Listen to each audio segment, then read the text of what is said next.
હર હર મહાદેવ.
જય ધોળેશ્વર મહાદેવ, જય ધોળેશ્વર મહાદેવ, જય બજરંગી, જય ગોગા દાદા.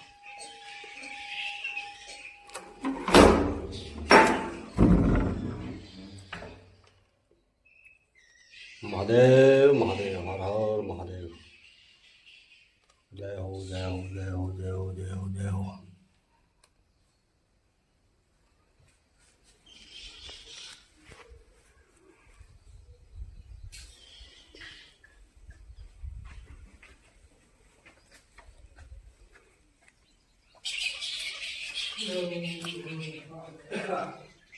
બ્રહ્મલીન મહંત માયાગીરી બાપુ.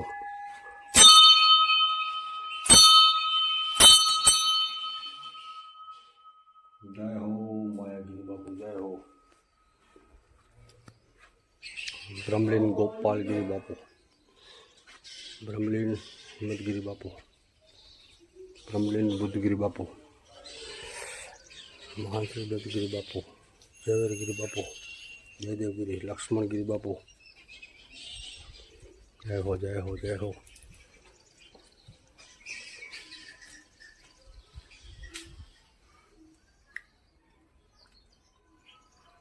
જ્ઞાનગીરી બાપુ, દુતેશ્વર મહાદેવ.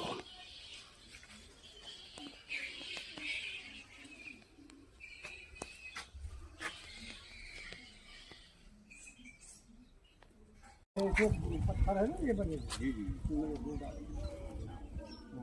पांडव की गुफा यही कही है। हाँ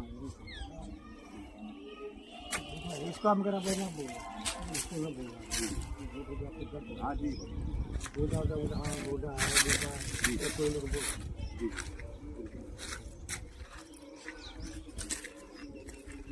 यहाँ तो बधु झाड़ है जगह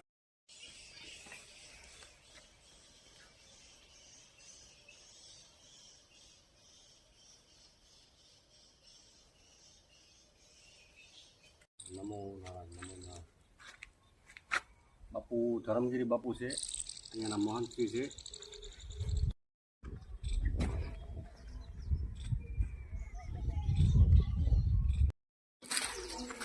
મલાઈ છે.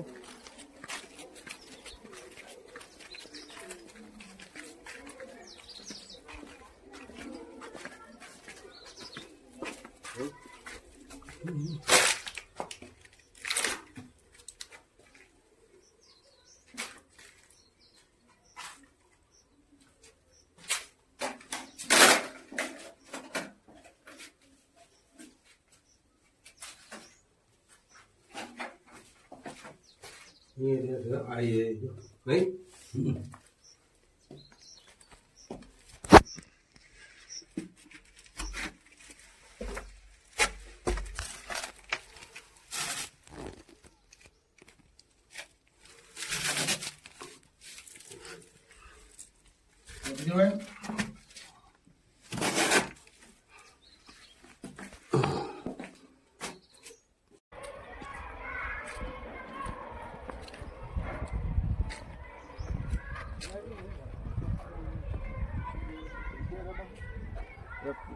पहले कुआं था, उसमें पांडव लोग नहाते. किस बनाते थे? ये तो झाड़ से कोई जानवर गए, कोई भैंस गाय भी ना गए. જગ્યામાં બધું છોડીને અહીંયા બેઠા છે બાપુ, ભગવા પહેરીને. બીજી કોઈ સંસારની માયા નહીં, બીજું કોઈ મોહ નહીં, બસ આનંદ. એ જ એમનો ધર્મ, ભગવો એ જ એમનો ધર્મ. ઓમ નમો નારાયણ, ઓમ નમો નારાયણ. બાપુ આ જગ્યાનો શું મહત્વ છે બાપુ? બહુ ઐતિહાસિક જગ્યા છે. પાંડવોના માતાજી છે આ. પાંડવોના માતાજી બાપુ ज्ञानगिरी बापू જ્ઞાનગીરી બાપુ. બાપુ જ્ઞાનગીરી બાપુનો શું ઇતિહાસ છે? ने केरी कोई मिली बना दी थी. અચ્છા અચ્છા, हवा में तो वाह वाह वाह. तो ज्ञानगिरी बापू मतलब जो भभूतगिरी बापू सब साथ में आए, यही? अच्छा, स्वतंत्र सेनानी थे ना बापू? हाँ सोशल से जी जी जी. और इनका असली नाम क्या था ज्ञानगिरी बापू का? ज्ञानगिरी बापू. તો આ જ્ઞાનગીરી બાપુનો ધૂણો છે અને સ્વાતંત્ર્ય સેનાની હતા જેમણે ઝાંસીની રાણી. વાહ વાહ. તો ઝાંસીની રાણીની સામે યુદ્ધ લડ્યા હતા જ્ઞાનગીરી બાપુ, ભભૂતગીરી બાપુ અને એક મુંડિયા સ્વામી બાપુ, બરાબર ને? મુંડિયા સ્વામી હતા. એટલે 4 સંતો ત્યાંથી આવ્યા અને અહીંયા વાગડની ધરાને બહુ પવિત્ર કરી. અને બાપુ અહીંયાના મહાન છે.